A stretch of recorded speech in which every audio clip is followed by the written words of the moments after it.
Segue com você aqui no Jornal Integração e, como havíamos anunciado, hoje a gente conversa com o Tenente Coronel Henrique Jorge, do 3º Comando Regional de Policiamento, da Polícia Militar, né, que compreende exatamente toda essa região norte aqui do estado do Ceará. E nós já estamos exatamente com conexão estabelecida, né, com o Tenente Coronel. Eu só fazer uma correção aqui, Tenente Coronel Henrique Sérgio, né, eu falei aqui equivocadamente Henrique Jorge. Tenente Coronel Henrique Sérgio, portanto, do 3º Comando Regional da Polícia Militar. Ô, Tenente Coronel, boa tarde, seja bem-vindo aqui ao nosso Jornal Integração, Atitude FM, o senhor fala para Itapajé e vários outros municípios aqui na nossa região, tudo bem?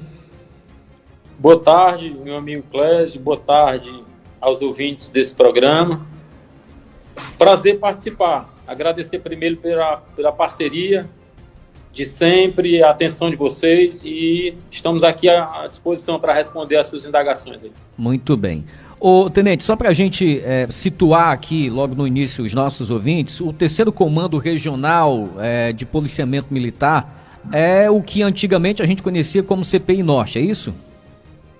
Exatamente. 3º Comando Regional de Polícia Militar é o antigo CPI Norte, responsável pelo policiamento militar nos 84 municípios da região norte, distribuído em 4 batalhões e 3 companhias independentes. São 7 unidades, tá? Um batalhão em Sobral, um batalhão em Canidé, um em Crateús, outro em Itapipoca, e 3 companhias independentes, uma na Serra de Tianguá, uma na Praia de Camusim e outra na Serra de Baturité. Ok. E como é que tem sido todo esse trabalho, como é que tem se dado exatamente toda a atuação da Polícia Militar nessa área para conseguir atender toda essa demanda? Alguns municípios, inclusive, têm uma área territorial extremamente extensa. Eu acredito que nessas áreas, inclusive, acaba dificultando um pouco mais esse trabalho de cobertura da polícia. Como é que tem sido aí esse trabalho nessa região, Tenente? Nossas equipes, elas atuam diuturnamente. E a nossa missão constitucional, ela prevê o policiamento ostensivo preventivo, ou seja, a presença policial constante e permanente nas ruas.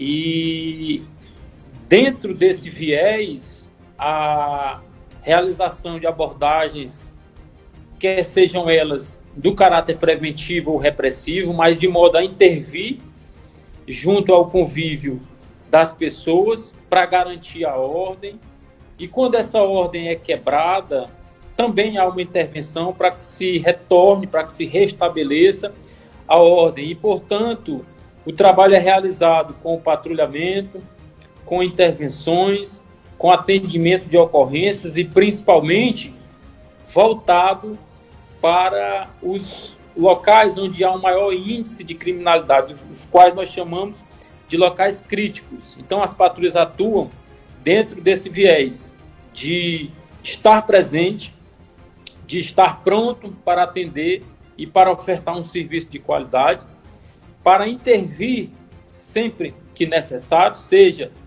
com ações preventivas ou repressivas, e sempre levando em consideração os horários, os locais e os índices de criminalidade.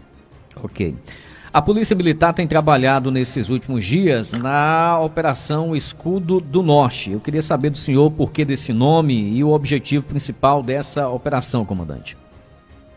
A Operação Escudo Norte, ela foi planejada, idealizada e está sendo colocada em prática a partir de uma verificação das estatísticas, principalmente dos crimes violentos, letais e intencionais, em 15 cidades da região norte. Então, o Comando Geral da Corporação, vislumbrando a necessidade de uma maior atenção nesses 15 municípios, destacou um efetivo diretamente para esses locais.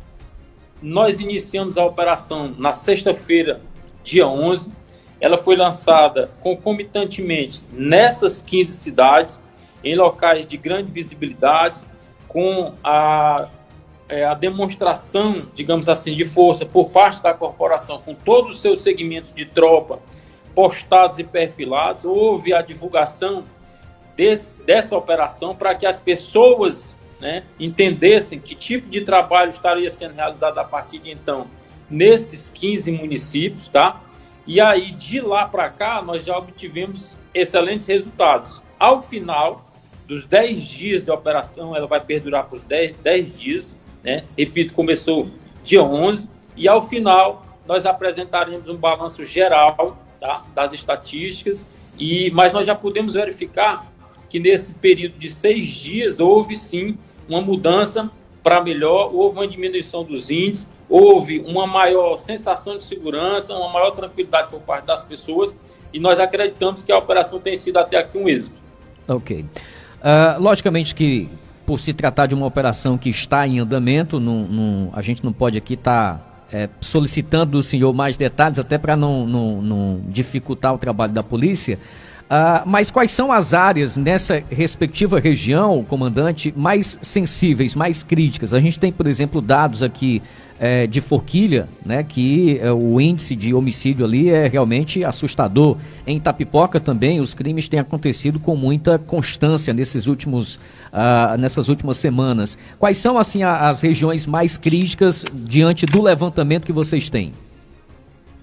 A preocupação do comando da corporação, e é bom que a gente ressalte isso, é com todos os locais, é com todos os municípios, é com a zona urbana, com a zona rural, mas especificamente no tocante à Operação Escudo Norte, os reforços foram direcionados da seguinte forma: nós temos a região norte, aliás, todo o estado, dividido em áreas integradas de segurança. Você já deve ter ouvido falar nas AIS. Isso. E aqui no norte nós temos 4 AIS. A AIS 14, na AIS 14, nós temos contemplados com a operação os municípios de Sobral, Forquilha, Tianguá, São Benedito e Camusim. Na AIS 15, né, que é sediado em Canidé, os municípios de Canidé, Baturité, aliás, Canidé, Capistrano, Aracoiaba e Boa Viagem. Na IS 16, somente Crateús. E na IS 17, nós temos Itarema, Amontada, Itapipoca, Itapajé e Pentecoste. Tá? Então, totalizando aí 15 municípios. Tá? E a base para o direcionamento das ações da operação foi justamente os números dos últimos 30 dias. Né? E aí Forquilha, como você bem falou, vive uma situação problemática, mas nós já percebemos que desde o dia 11 para cá já há uma mudança do cenário, já há uma diminuição dos índices, as pessoas já percebem uma maior presença policial e principalmente nos horários da operação, mas também porque há uma integração maior entre as forças de segurança e aí Polícia Militar, Polícia Civil, né? Lá passa também uma BR, como Itapajé, a PRF também, e a operação vai continuar até o domingo, quando a gente encerra todos os trabalhos e já projeta, né, uma nova operação, quem sabe, para outros municípios onde os índices estejam aumentando momentaneamente. Ok. Comandante, eu queria que o senhor falasse da importância da participação da população, né? Você compõe um quadro da segurança pública aqui do estado do Ceará, mas de que forma a população ela pode contribuir nesse trabalho que é realizado pelas forças de segurança no sentido exatamente desse combate à violência? Com certeza, a população, cada cidadão é quem sabe o problema que vive. Com certeza, a população é que tem o melhor diagnóstico da situação de segurança da rua, do bairro, da localidade, do distrito, da cidade onde vive. E por isso mesmo tem informações até certo ponto privilegiadas. Mas eu diria que ninguém faça, né, ou emita qualquer tipo de comunicado ou informação se não se sentir seguro para fazê-lo. Mas em se sentindo seguro, e aí eu falo com relação à ofensa a seus direitos, direito de envio, direito de posse, enfim, os direitos individuais e coletivos, a gente não lida diretamente com a informação que leve à prisão de ninguém ou à apreensão de algo ilícito, mas a informação que permita que a gente, de forma estratégica, desloque os nossos efetivos e, a partir desse deslocamento e atuação em determinado local e horário, a gente possa levar ao cidadão uma maior sensação de tranquilidade, de paz e de segurança. Então, sintam-se à vontade para procurar qualquer guarnição da Polícia Militar e dentro, logicamente, de uma margem de segurança que permita fazer isso de forma que não venha a trazer nenhum prejuízo, nem para o serviço e nem para a população. Ok. Ô, comandante, no tocante a esses crimes letais intencionais, no histórico, nos levantamentos feitos pela polícia, a grande maioria desses crimes tem basicamente ali sempre as mesmas motivações, as mesmas ligações, comandante? Nós podemos analisar a maioria dos crimes, né? Crimes violentos letais intencionais, é o CVLI, né? É o crime contra a vida, é o homicídio, é o feminicídio, é o latrocínio. Nós, analisando os números e o histórico dessas ocorrências, nós podemos afirmar que a grande maioria desses crimes é motivado pelo tráfico de drogas, isso sem dúvidas, tá? Os demais crimes violentos letais intencionais, eles decorrem ou de violência doméstica ou de uma violência social momentânea, é algo que ocorre, digamos, no bar, no trânsito, é um desentendimento casual. Então, mas a grande maioria dos crimes de homicídio, lógico, latrocínio é bem menos, tá? É bem menos, mas aí a gente já denota uma situação de crime contra o patrimônio que decorre, né, que tem como consequência a morte, o feminicídio, a violência pelo fato da vítima ser mulher, mas a grande maioria realmente é motivada pelo tráfico de drogas e por isso a nossa preocupação também com o combate a esse crime que tanto assola, né, que tanto traz, que origina, que digamos assim, traz uma situação complexa, bem maior, que origina também o crime contra o patrimônio e nos traz uma preocupação muito grande também. Ok, 12 horas e 35 minutos, agora já são 12h35, a gente está conversando com o Tenente Coronel Henrique, do 3º Comando Regional de Policiamento Militar. Tenente, fugindo até um pouquinho, até especificamente dessa operação, mas tem uma outra situação que inclusive é bem comum, em especial nos municípios aqui dessa nossa região, interior, né, desses respectivos municípios, que são crimes também contra propriedades rurais. Né?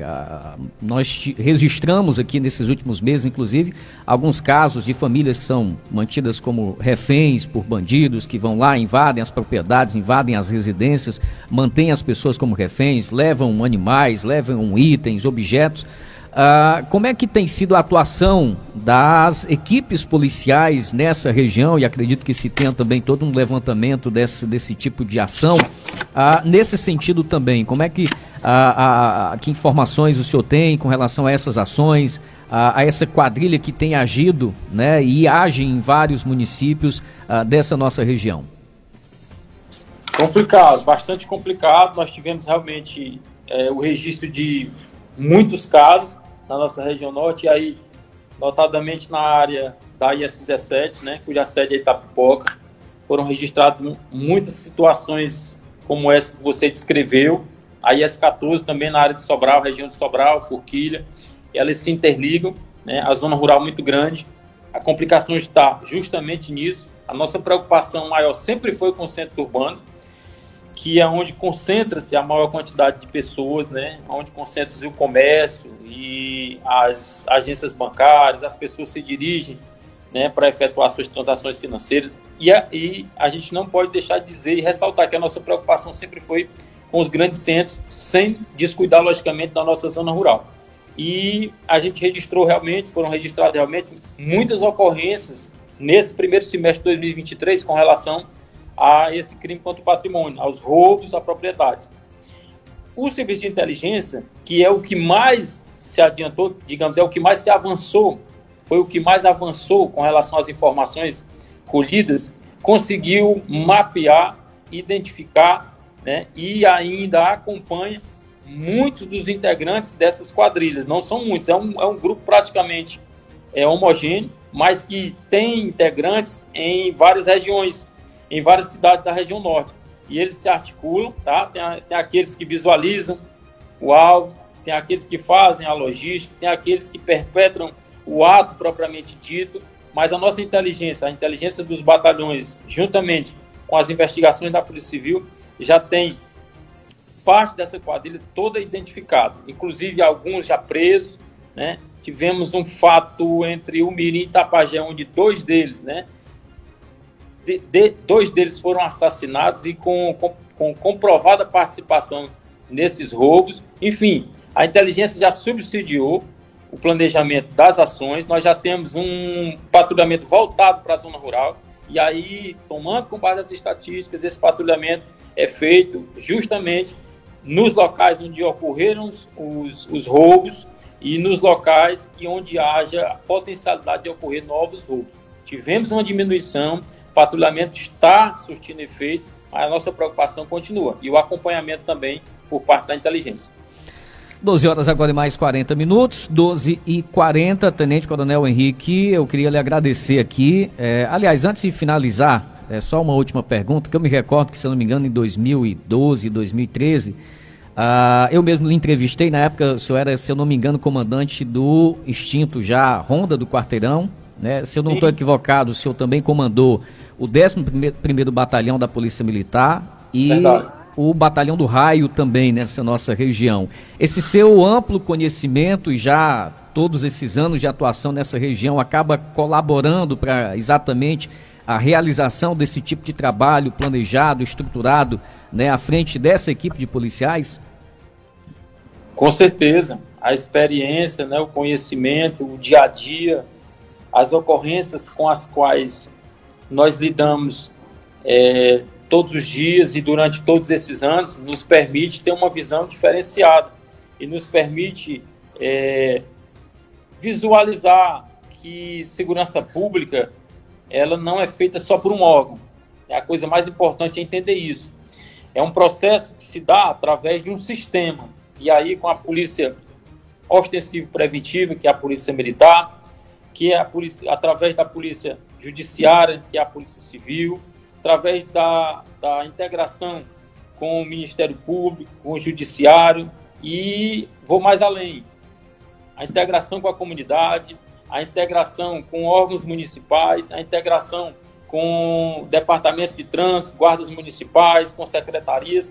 Então, a segurança pública hoje, né, e sem falar na participação do próprio cidadão, tá, que tem responsabilidade em todo esse processo. Mas a sua pergunta de tudo da nossa observação, da nossa experiência, da nossa participação e da nossa vivência, principalmente nessa região norte do interior do estado, e isso permite, facilita e proporciona uma visão realmente diferenciada para que nós possamos identificar, analisar, planejar de forma estratégica e empregar os nossos efetivos da maneira mais correta possível, que permita que o cidadão, que a população tenha realmente um aumento da sensação de segurança, tenha realmente proteção e tenha um pouco de paz no seu dia a dia, no seu conviver.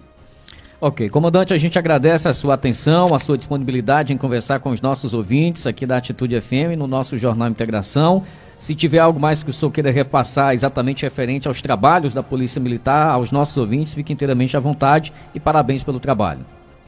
Eu que agradeço mais uma vez a parceria, a atenção, a consideração, o trabalho que vocês desenvolvem é um excelente trabalho, tá? Vocês fazem um papel muito importante de levar a informação que permite às pessoas terem consciência dos seus direitos e assim poderem buscá-los, né? O papel da imprensa é muito importante, a imprensa verdadeira, a imprensa que mostra a realidade, que leva a verdadeira informação, tá? Ela realmente presta um serviço de grande qualidade à nossa população. Me coloco à inteira disposição, tá? De quem quer que seja, de qualquer cidadão da região norte que queira nos contactar e que tenha alguma demanda na área da segurança pública, notadamente da Polícia Militar, e estamos à disposição não só de vocês da imprensa, mas de toda a população da região norte. Muito obrigado.